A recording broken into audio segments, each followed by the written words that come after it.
Assalomu alaykum YouTube kuzatuvchilarimiz va Usta Ravshan kanali a'zolari.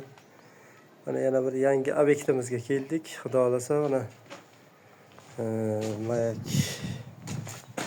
qo'yib ishga turga uriladi. Mayak qo'yilganiga avval bizlar qo'yishgan.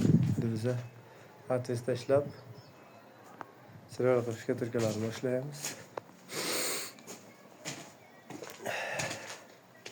Pishirishdan qilingan 2 tash uyimiz.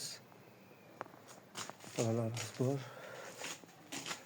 Tuvalet baniya. Hamma qilingan. Mana ishga turka bo'lgan ekan. Bitta xona.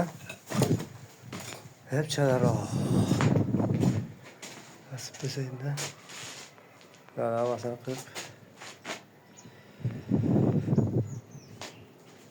Tak. Ustaqqa keladigan bo'lsa yozib o'tganiga avvaldan hozir patmayak bo'ladigan bo'lsa 45 ming 50 ming atrofida bo'lyapti. Padzitka 40 ming so'm. Ustalarimiz birgalikka keldik, endi ishni boshlaymiz.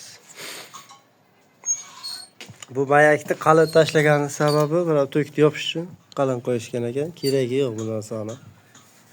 Yapsıroq qilib buni qish tarasa uy tiqib yetish kerak. Rastvor kamroq yeyish uchun. Juda qalin qo'yilgan ekan. Hozir. Xonalarimiz katta zalimiz bu. Birinchi etajlar qilingan. Hozirroq mana zinalarimiz. Kimni qiziqtirgan taklif savollar bo'lsa bemalol murojaat qoldiravering. Usta Ravshan kanaliga a'zo bo'lmaganlar a'zo bo'lib qo'ying. Kanalimiz siz uchun doim xizmatda azizlar. Quyida stejgacha ustalarimiz ham bor, mana rasullarni taxlab qo'yishgan. Mana shu xonalarning hamma joyini ishga turganlarni urib, batafsil tushirib ko'rsatib boramiz sizlarga. Bizni kuzatishda davom eting. Xayr, sog' salomat bo'ling. Mohir Usta kanaliga qo'yib boramiz.